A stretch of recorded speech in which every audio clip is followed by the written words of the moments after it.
যাদের ফেজে মেস্তার প্রবলেম রয়েছে বা যে কোনো কালো দাগ রয়েছে, অনেক কিছু ব্যবহার করেছেন বাট কোনো কিছুতেই কোনো কাজ হয়নি, তাদের জন্য আজকের ভিডিওটা। আমার হাতে যে প্রোডাক্টটি দেখতে পাচ্ছেন এটা হচ্ছে কোরিয়ান ক্রানেল ব্র্যান্ডের একটা ক্রিম, অ্যান্টি মিলাজমা চিকা ক্রিম।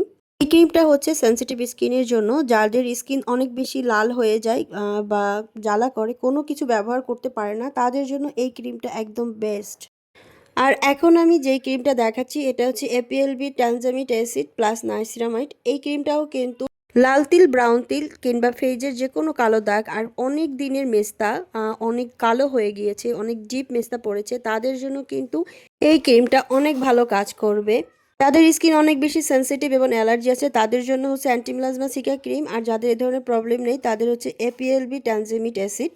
যাদের ফেজে হচ্ছে লাল তিল, ব্রাউন তিল বা মেস্তার প্রবলেম আছে তাদের অবশ্যই মেস্তার ক্রিমের পাশাপাশি অবশ্যই আমাদেরকে একটা সানস্ক্রিন ব্যবহার করতে হবে। সানস্ক্রিন ছাড়া কিন্তু কখনোই 100% রেজাল্ট পাওয়া যাবে না। আর অবশ্যই আমাদেরকে অথেন্টিক প্রোডাক্ট ব্যবহার করতে হবে। তাই এখন ইনবক্স করুন গ্ল্যামার্স বাই সোনা ফেসবুক পেজ এবং স্ক্রিনে দেওয়া হোয়াটসঅ্যাপ নাম্বারে।